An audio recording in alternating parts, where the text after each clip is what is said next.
kids out here. Look what I found. Hello. Oh, macho. Cover blocks. No, I put all the bikes. I put all the bikes. Para que te mete una hostia. You put your own bike in. I put my bike in. Yeah, come on, please. Look, the GoPro in the race. Idee. The helmet straight. I get mine that when it's skew. Ah, now I can see.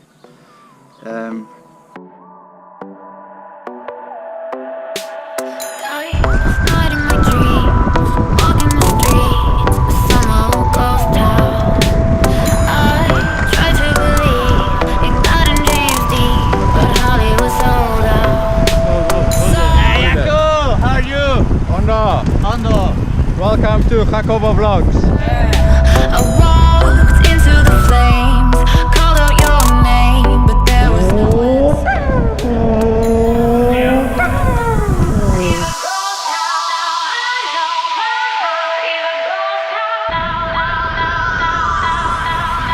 and now I know my heart is a ghost town.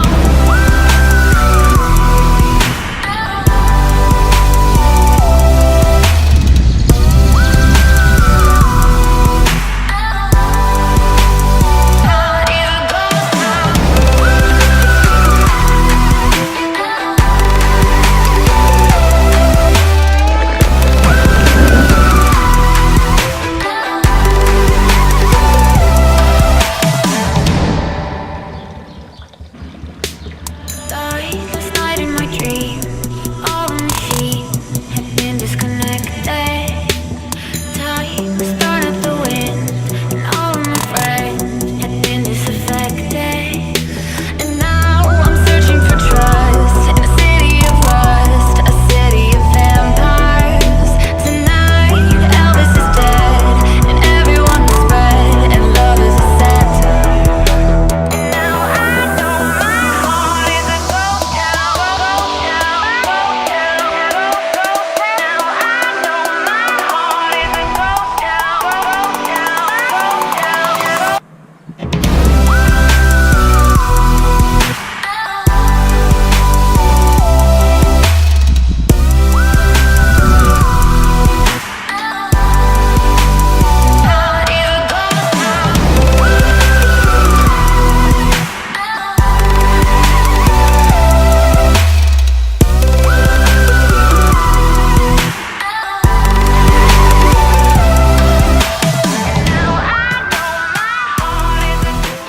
How's this for a view?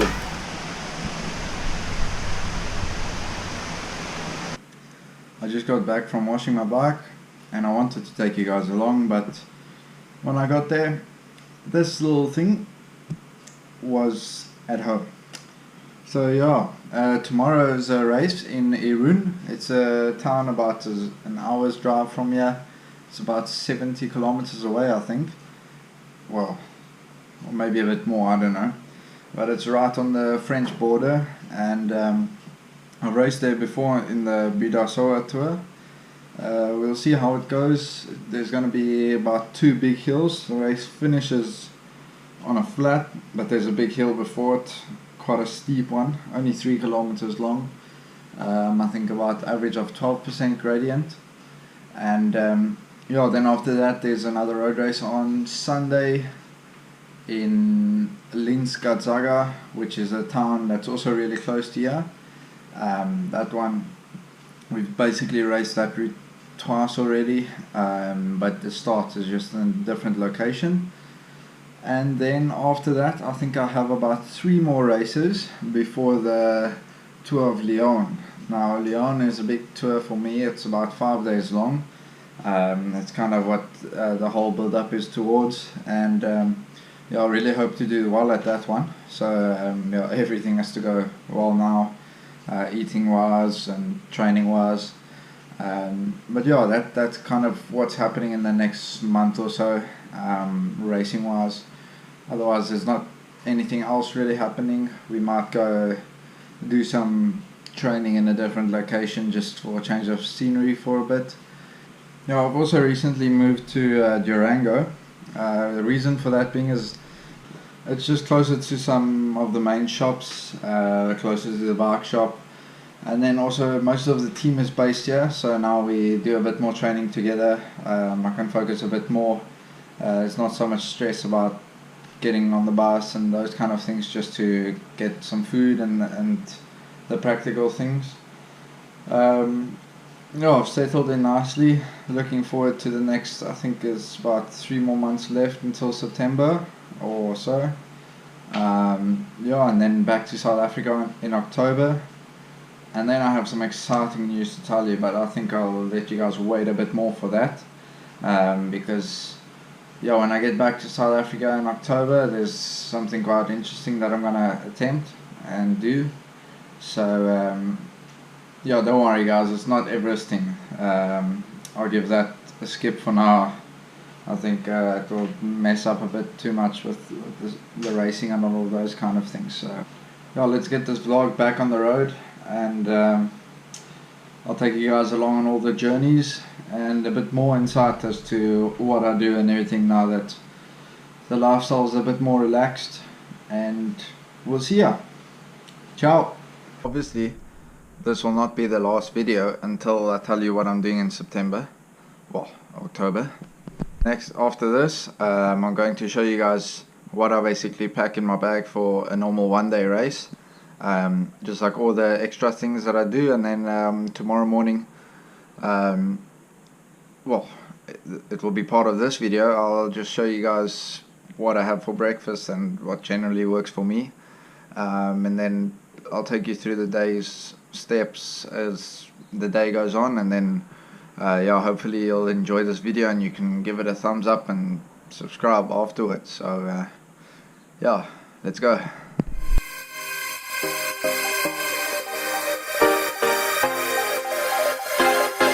Okay, now I'm just going to show you guys what I normally pack in the bag for a race.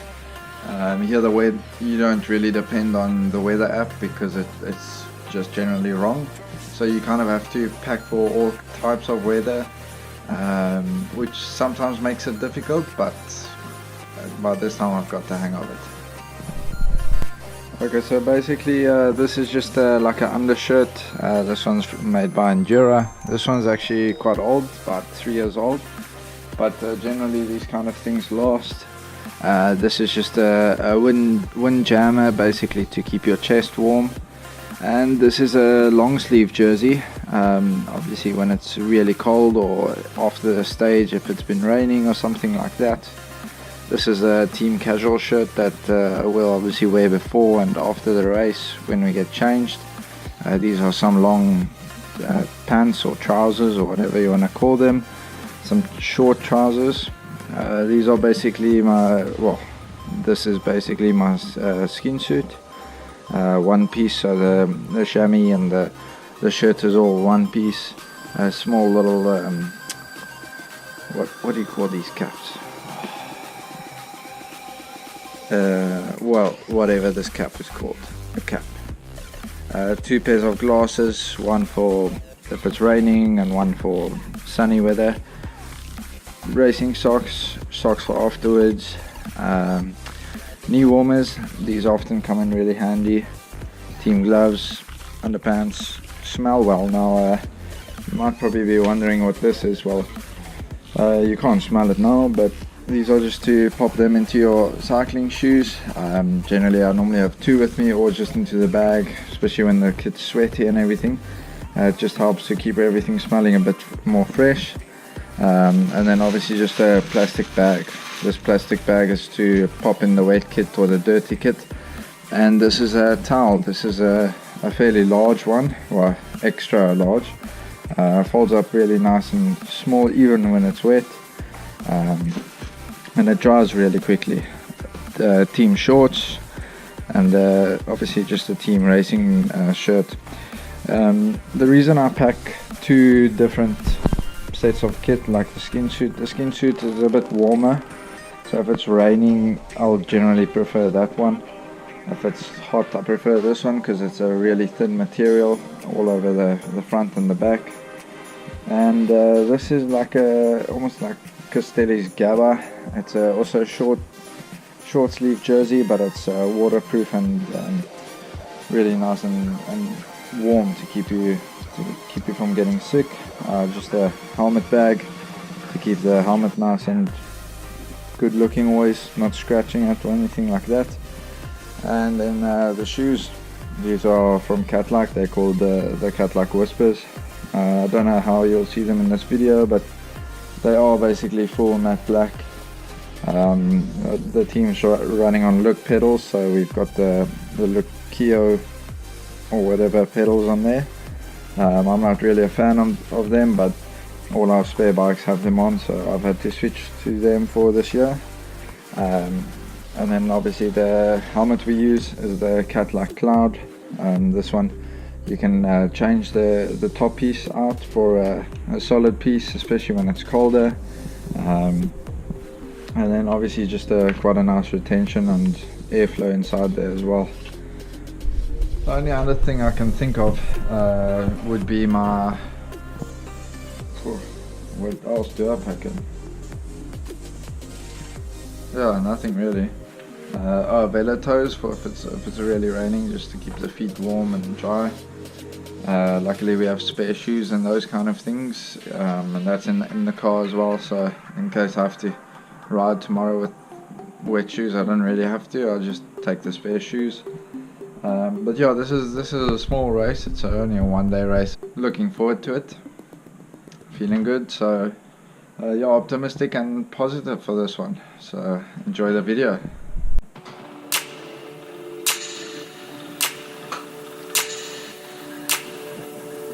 Yeah, I thought while I'm at it, I might just show you what the bike's looking like at the moment.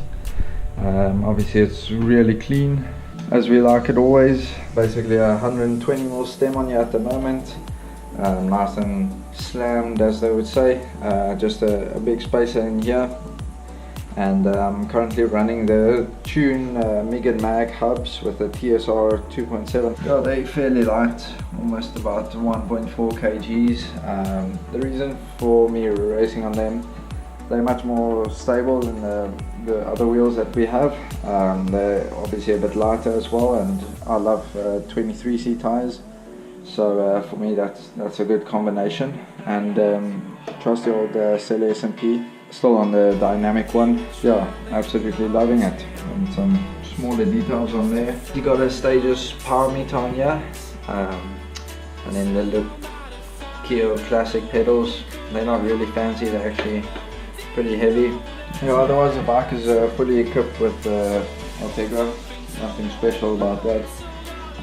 Just a lot of dents here and there from crashes and those kind of things, but otherwise it's a fun bike. Yeah, I mean, I've done quite a bit of mountain biking, to be honest, on this bike. This is the older Orca model, and it's not the OMR, so the carbon isn't that light. I actually don't even know what the bike weighs. It has flex where it needs flex, it's stiff where it needs stiffness, and all around it's just fun. The geometry was, in the beginning, I was wondering if it was a bit out for my body type, but as soon as I started with all the stretches and those kind of things again, I moved from a 100mm stem up to a 120, but obviously just gradually doing that. There's a energy stem, just all plain and standard. Cool, so now I'll get ready for bed, and then up early tomorrow morning. I'll shoot some things about getting all the stuff ready in the morning and whatever we do, and then to the race. Obviously we can't film in the race because of the rules, but anyways, see you there. Ciao.